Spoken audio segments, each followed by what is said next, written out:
share his screen Okay. with the presentation. Yep.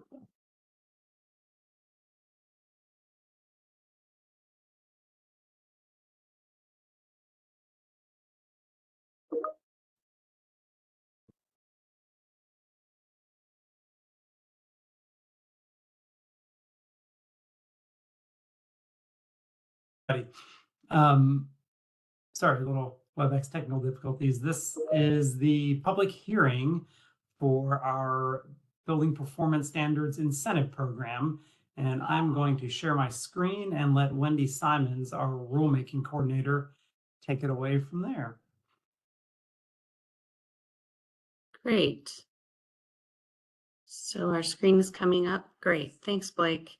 So our hearing is going to begin just now.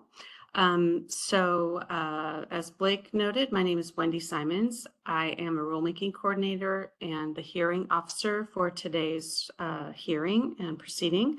So I want to thank everybody who's joining us today and participating. And Blake, you can go to the next slide. So this is just a fairly simple agenda for today's meeting. As you can see, I will provide some introductory remarks, just kind of setting the groundwork for today's proceeding, which is an official public comment, public hearing for the public to offer comments about the proposed rules. We will do some introductions of ODO staff and participants. I'll provide some pretty high-level overview about the incentives program, and then we'll offer an opportunity for people to offer comments. We'll also answer questions, kind of clarifying and procedural questions about this incentives program for the building performance standards, and then we'll wrap it up. So again, welcome. My name is Wendy Simons. I am an analyst and rulemaking coordinator at the Oregon Department of Energy. First, I'll note that materials for this hearing, including the draft rules, are located on the ODO website.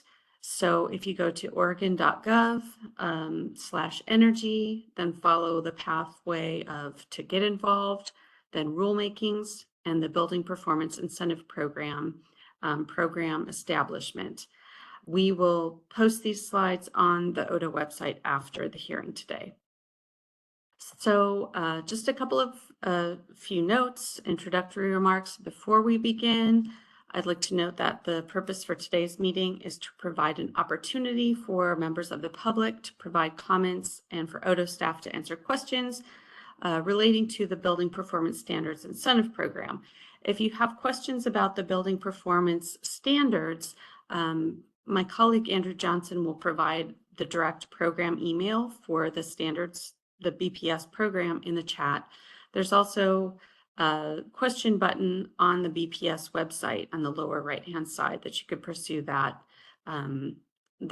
avenue of answering or asking questions. And I would like to note also, I am just returning to the office out of being out of the office for a family visit for a little bit. So I know that some people have already emailed comments, and if you did not receive a direct acknowledgement of your comment and just got my out of office email, I'll make sure to forward your comment to my program colleagues and send you a direct acknowledgement. So just to let you know that you are able to offer the official comments today on the record that will be recorded, and those will be considered as full public comments, just the same as an email comment. You're welcome to email more detailed versions of your spoken comments, whatever you would like, but you have both avenues to offer your official comments, just to make that clear. So Blake, can you go to the next slide? This is a quick overview of ODO's mission and activities, which include adopting energy efficiency standards and implementing energy programs, which would include the building performance standards. Next slide, please. A few words about using WebEx for those of you who might be new to this platform. So hopefully it's big enough for you to see. There are, if you have an opportunity to ask questions or to introduce yourself using the chat function that's in the bottom right hand of your screen. When we get to the public comment portion of the meeting, you may raise your hand to indicate that you want to offer public comments, and the meeting host will unmute you. If you're attending the meeting via telephone, you can raise and lower your hand by pressing *3. And we'll repeat some of these instructions later. There's also, I think, an opportunity on here. It's a little small on my screen, but you can also enable closed captions. There should be a CC and a word, at least on some versions of WebEx. So again, I'm sorry, it's a little small for me to see. If you need closed captions, maybe send us something in the chat and we'll try to help you out with that. Wendy, Andrew, it's usually do you in the want to? lower left-hand corner. Yeah, There's usually a in the little lower. button. It's very tiny, but on my screen I can see it. Okay, great. Thanks, Andrew. So yeah, please let us know if you are having problems with, if anything with WebEx, and we'll do our best to help you out. So as today's hearing officer, I would now like to provide a few introductory remarks about the rulemaking process and then about the BPS incentives program. So as I noted, this hearing is being recorded to maintain a permanent record. And for the record, today is July 1st, 2025. We began the hearing approximately 1:03. Right now it's about 1:08. The public hearing is being held online and all attendees are participating remotely. So this is the time and date set for a public rulemaking hearing. The purpose is to take public comments on proposed permanent rules to implement House Bill 3409 from the 2023 session, sections 14, subsection 2, and 17. Those sections of the bill directed ODO to implement incentives for early and voluntary adoption of building performance standards for existing commercial buildings. The filing caption for this rulemaking officially is establishing an incentive program for early and voluntary compliance with state building performance standards. The notice for today's hearing was filed with the Oregon Secretary of State on May 25th, 2025, and was published in the June 2025 Oregon Bulletin. This hearing will be conducted according to the Oregon Administrative Procedures Act. It's in ORS Chapter 183 and the Attorney General's Model Rules.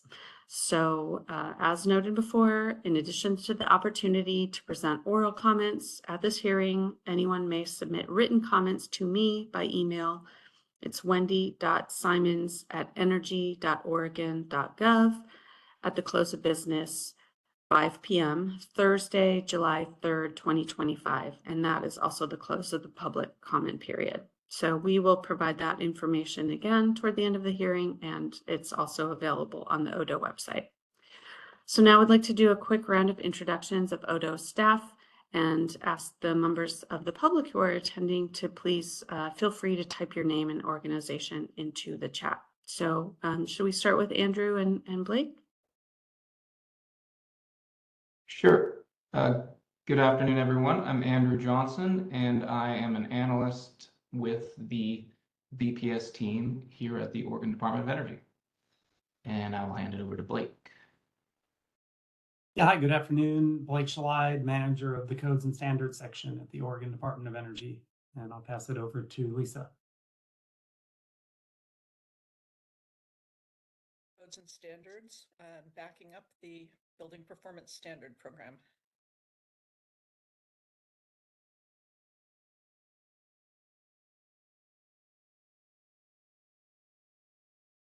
Oh. Their ODO staff. Thanks, Lisa. Looks like Madeline is also on. Hi there, I'm Madeline O'Dwyer. I am another policy analyst with ODO working on the BPS program. Thanks, Madeline. Judy. Hi, I'm Judy Stockwell, and I am a public service representative with Codes and Standards. Thank you. Thank you, Judy. And lastly, on the ODO side, Jennifer. Hi, everybody. Thank you for joining us. My name is Jennifer. I'm the Division Assistant for the Planning and Innovation team. Thank you. Thanks, Jennifer. And actually, it looks like Alan just joined as well. So Alan, we're just doing Odo introductions right now.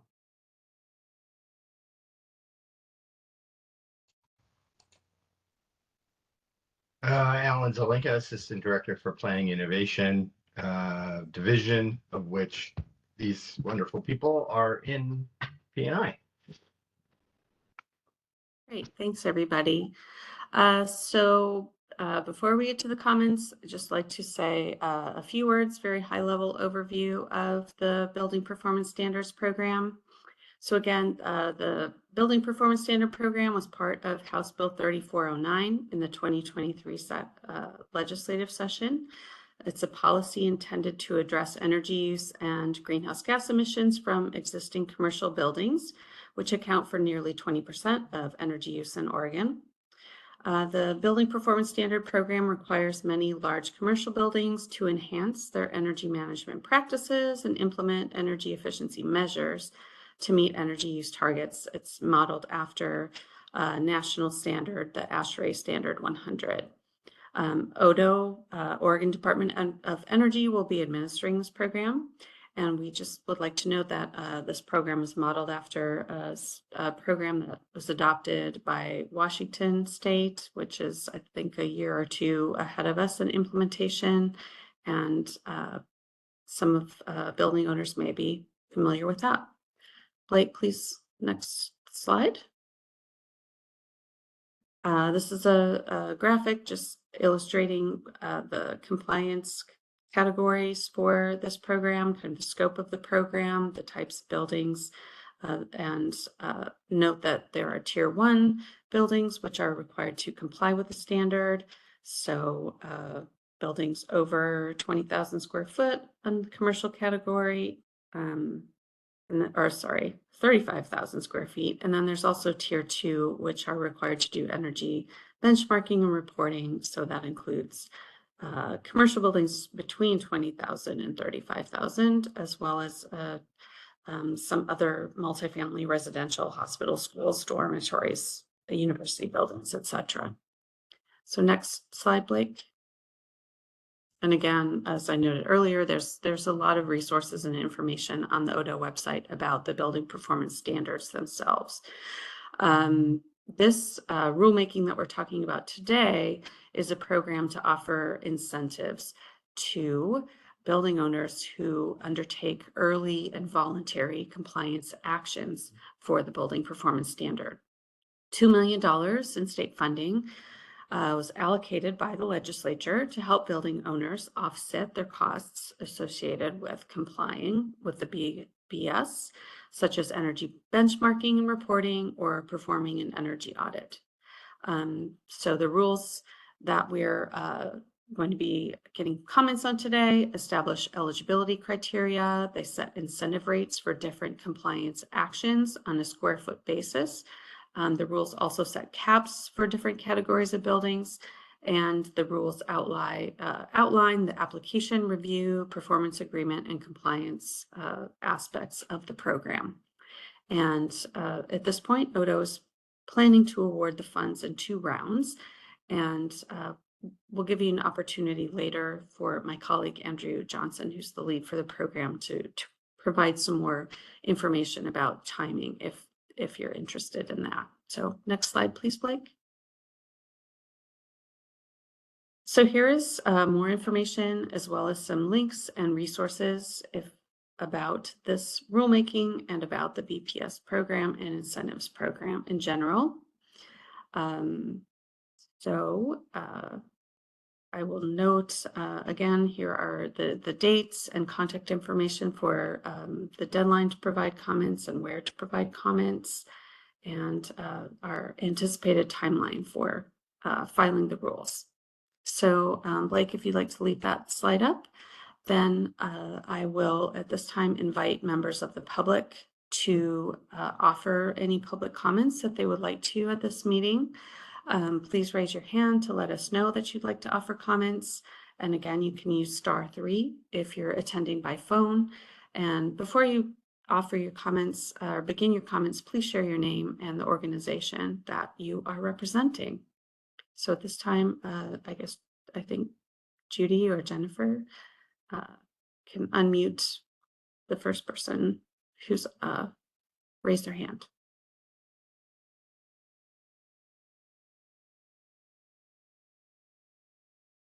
And we'll give people a couple minutes.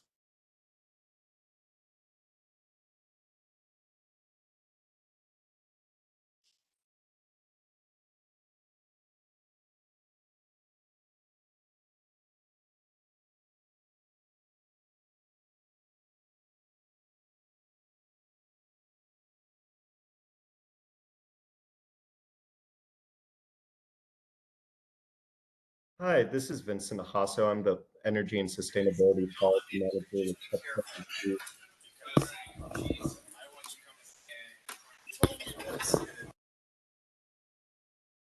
Oops. Oh, okay. My question just was wondering if the department would be, as this incentive program and process goes along, if the department will be informing the public on the amount of funding that may be left over as we approach critical deadlines and such. Thank you.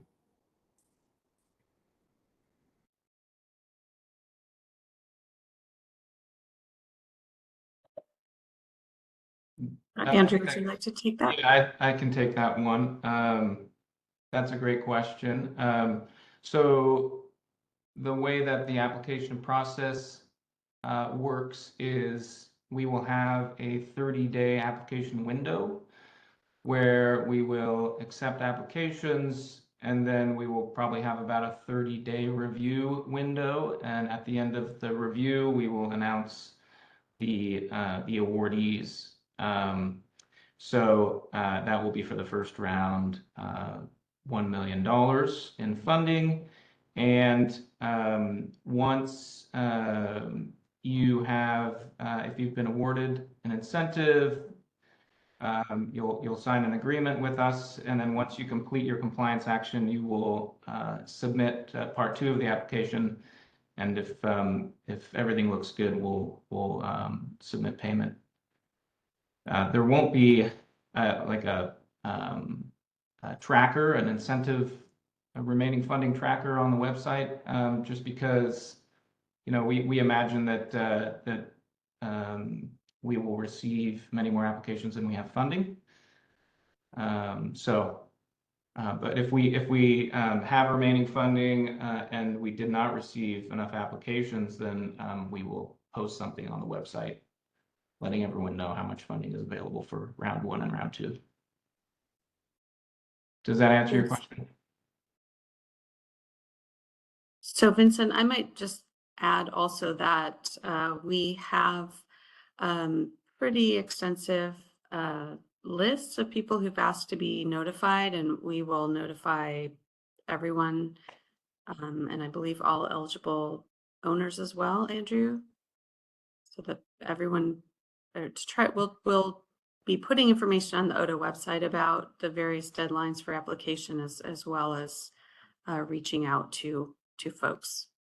Yes, so we'll post an opportunity announcement on our website sometime in August, and we will also send that opportunity announcement to our distribution lists and to other associations to share with their members.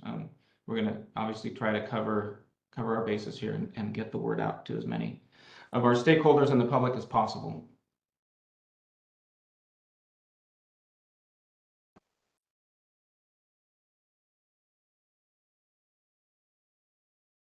I think I saw a note that Clark Brockman had a question.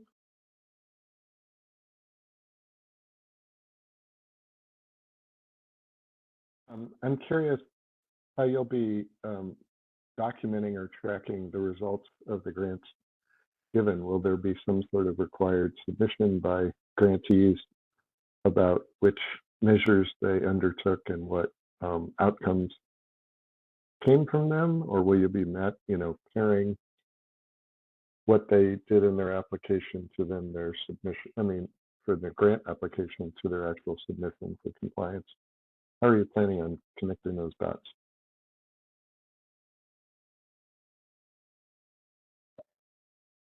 So sorry, just to recap, you're asking how the building owners will document their compliance actions when they submit for payment?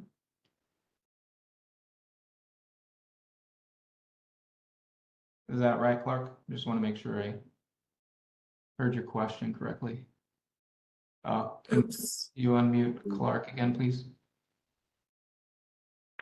Yeah, I'm wondering how you will, what sort of public documentation there will be about the results from the work that individual grantees do. You know, whether it's saved kilowatt hours or equipment that's been installed or whatever their particular, you know, program is that they're going to do. How are you going to document that and document the results in terms of the investment the state is making in the grants compared to the energy savings and compliance success with the program?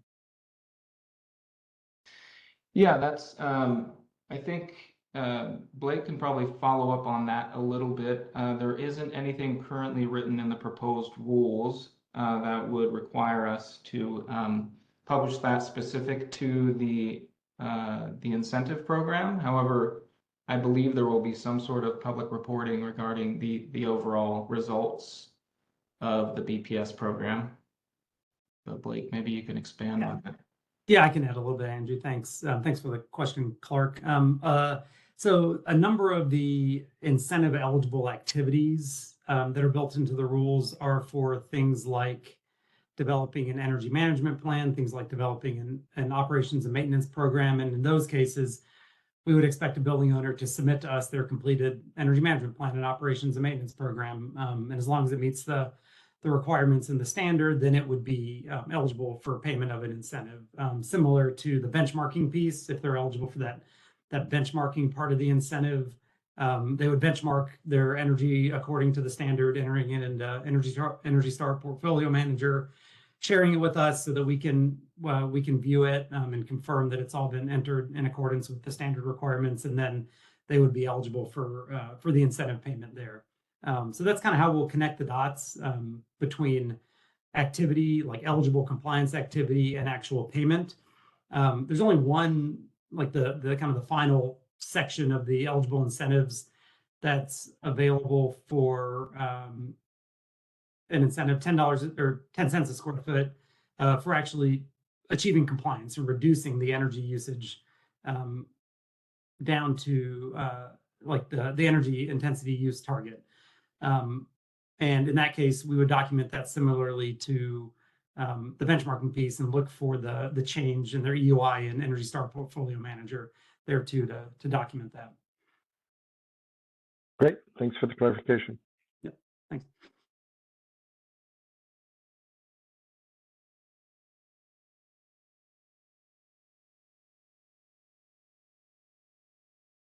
So I see Shelley Carlton and Bob Elton. I don't know if either of those people, or Shelley, did you have a comment you'd like to offer?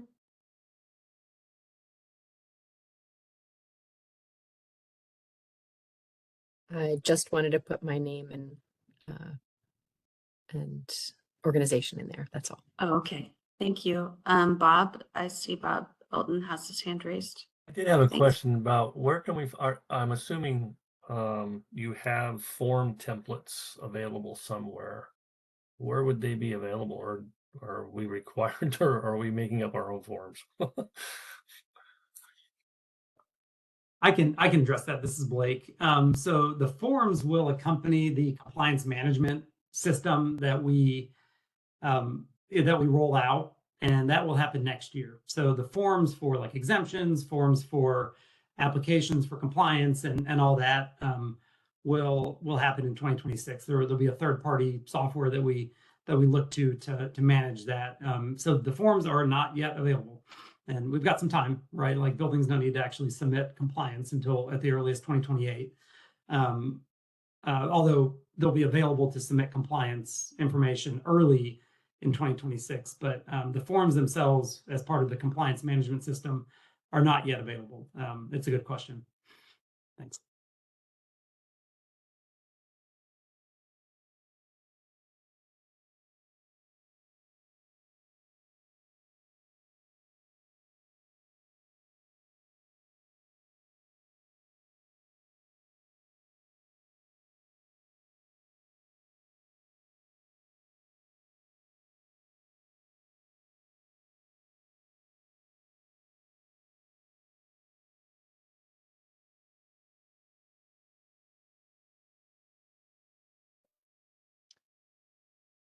We have a question from Rachel from Central City Concern. I can go ahead and read your question, Rachel, or we can unmute you if you'd like to ask yourself, but I'm happy to read your question in the chat if you prefer. Rachel asks, can you speak to the competitive selection criteria and whether there is different scoring criteria for Tier 1 versus Tier 2 buildings? I'm concerned with the fact that Tier 2 buildings will be prioritized in non-ETO utility territory. There are no ETO incentives available for benchmarking currently. So yes, I think, and we'll submit your question here as a public comment. Let me go ahead and just try to address that generally. We're trying to balance very limited funding with providing access to as many building owners across the state as we can. So we realize that this is giving priority to non-ETO buildings in non-ETO utility territory. That doesn't necessarily exclude buildings in ETO territory. If there are very high energy intensity buildings in ETO utility territory, I think they have a decent chance of receiving incentives. But again, with the limited funding and so many buildings around the state, we're trying to balance that and provide access to as many people as possible. But Yeah, that makes sense, Andrew. Thank you. I guess I was just sort of curious about the logic. I totally understand that for the compliance portion of it. If a building owner is seeking incentives to achieve like O&M improvements to achieve energy efficiency in their buildings, there's more access to incentives if you're in an ETO territory. But specifically for achieving the incentive for benchmarking, in terms of as like a kind of an equity or to access to incentives, I'm curious what the logic is. And it feels like maybe there should be two separate selection or scoring criteria for the Tier 2 buildings versus the Tier 1 buildings, if that makes sense. So I'm just following how being in a non-ETO territory would be or how that solves an equity or kind of an access issue for the benchmarking piece specifically. Does that make sense?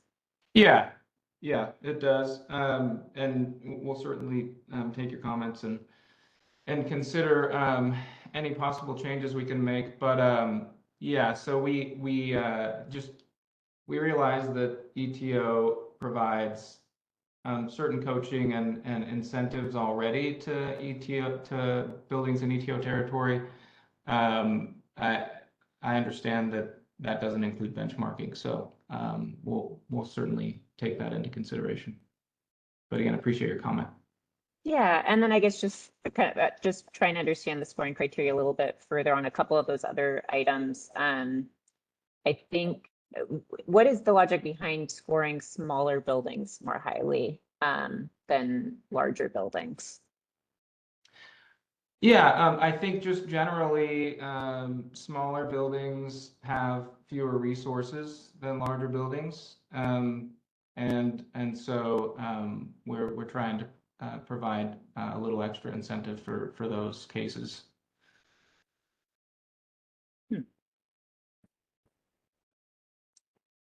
And then finally, under is the requirement to be a multifamily building, is it also, is affordability a factor in the scoring, or is it just the fact of being a multifamily building? Yeah, that's a great question. And I noticed that in the rules, affordability is mentioned as part of the criteria, but that is in error. So we will need to remove that when we revise the proposed rules. It's just for multifamily. Okay. Thank you. Thank you.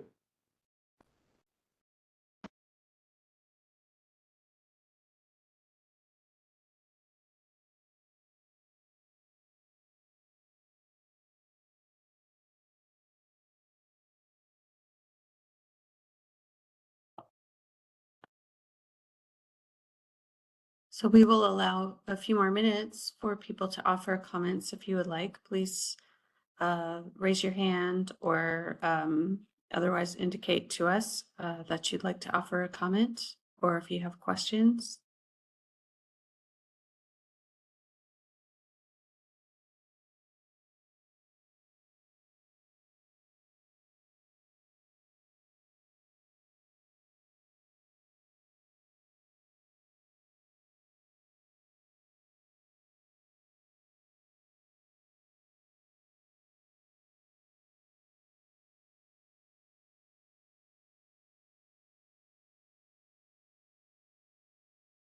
Looks like we've got a couple more from Rachel.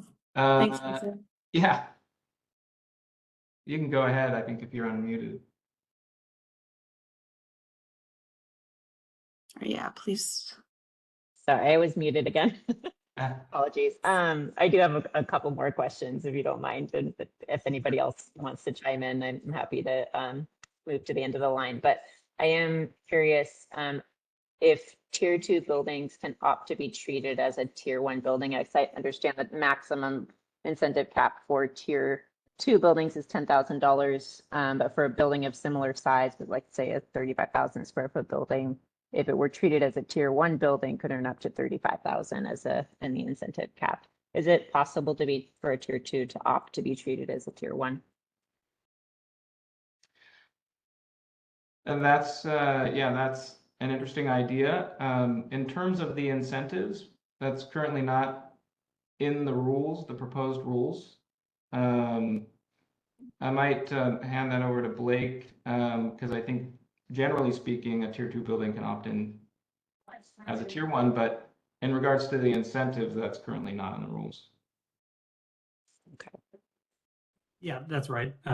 Yeah, really nothing else to add there. Thanks, Andrew.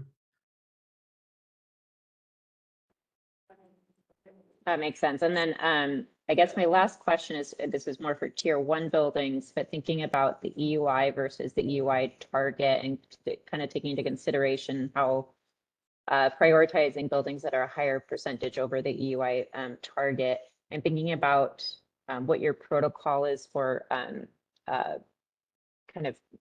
how buildings are reporting their EUI based on occupancy, and how you're comparing apples to apples buildings against each other.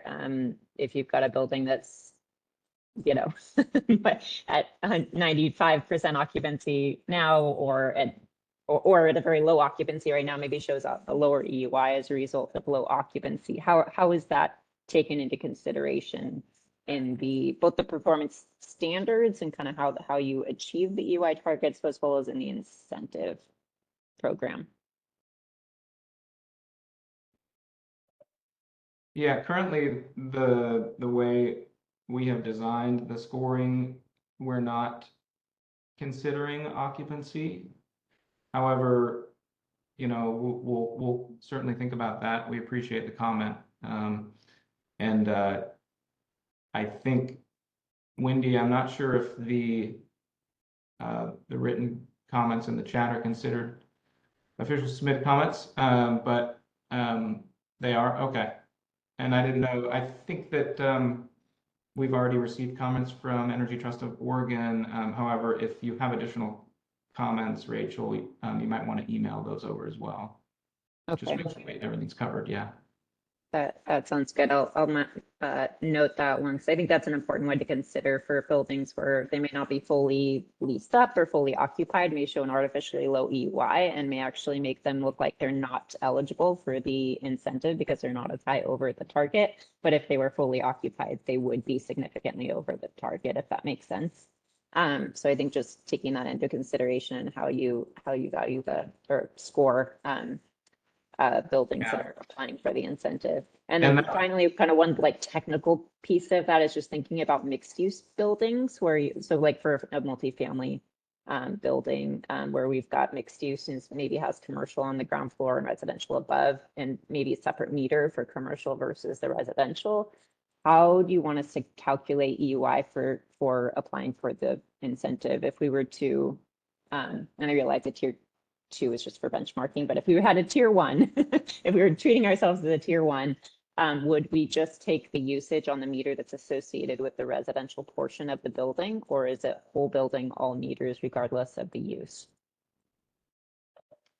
That's a great question. And we're, as we mentioned at the top, we're trying to focus on the incentive rules for this public comment meeting. So if you have general BPS compliance questions, please submit those to our BPS email address. Okay. And I can put that in chat again. I can jump in there too. I think for the purposes of calculating an EUI or EUIT, for the purposes of whether or not a building qualifies for an incentive, yeah, it would be the same calculation that would be done for general compliance. That would look at the weighted average of the different building use types and look at the whole building usage.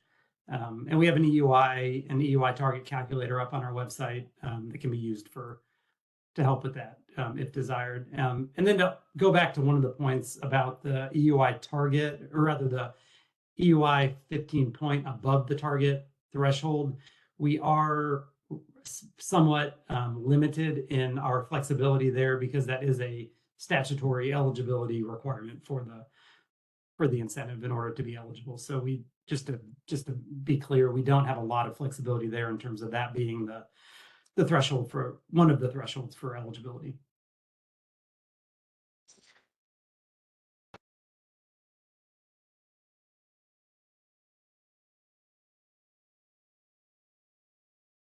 And I did see a written comment from Clark Brockman. Did you want to say anything about that, Clark? Oh, I can just reiterate what I wrote, which is that Okay. I think there is a direct relationship between buildings occupancy and its performance.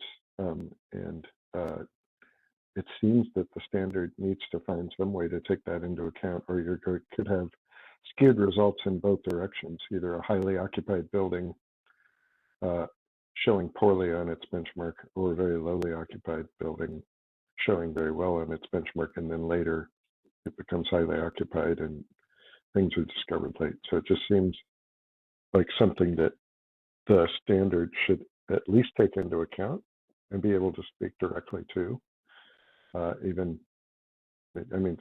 Something should be addressed by it.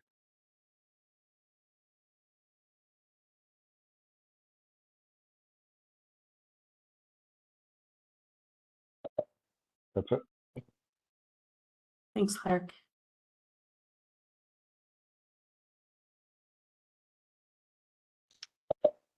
Another question from Rachel. How long will the application period be open for? 30 days. So the plan is to post the opportunity announcement mid-August, and the window will be open for 30 days after that. And then once the window closes, we'll have approximately a 30-day review process.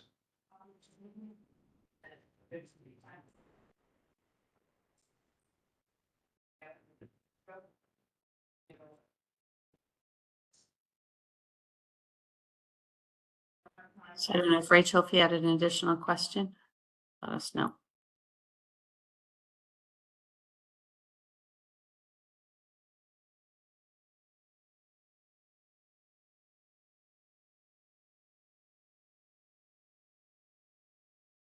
So just a couple more minutes for people to offer comments or questions.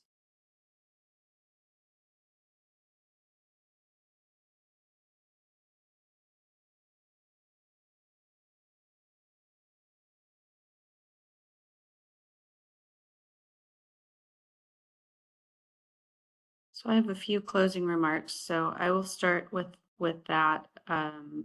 And if people have additional questions, you still have a couple of minutes if you think of something. We want to thank everybody who's attended today, and I know several of you have been providing input and advice very helpfully for us through the Building Performance Standards Program development and rulemaking, and now for the incentive program development and rulemaking. So we thank all of you for your time and your expertise. So again, written comments will be accepted until the close of business on Thursday, July 3rd. So that's 5 p.m. on Thursday, July 3rd, 2025. No other comments or exhibits will be accepted after this date. If we open up the public comment period or extend it, we would need to extend it for everybody. So please submit comments before 5 p.m. on Thursday if you'd like us to consider them. After the close of the comment period, the department will review all comments received and summarize all comments in a hearing officer report. The Oregon Department of Energy will then make the ultimate decision regarding any changes to the proposed draft rules. And the department plans to file those permanent rules sometime in mid-July, before the end of this month, with the rules becoming effective by August 1st is our goal. And again, Andrew has talked about our proposed timing for getting the opportunity announcement out there for the program itself. So before we conclude, I can offer, or I can answer any rulemaking process questions, or if you have any additional questions, for instance, about the timing of the incentive program and application period, etc., my colleague Andrew can answer those. So give it another minute.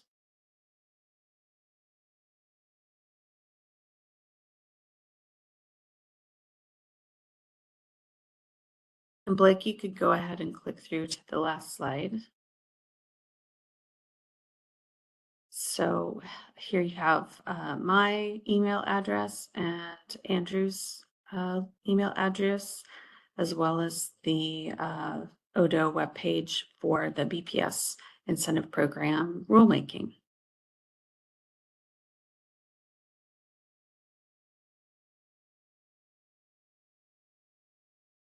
So, okay. So by my clock, the time is 1:45. So I'd like to thank everybody for coming and providing comments, asking questions, etc. And this concludes the public hearing. Thank you.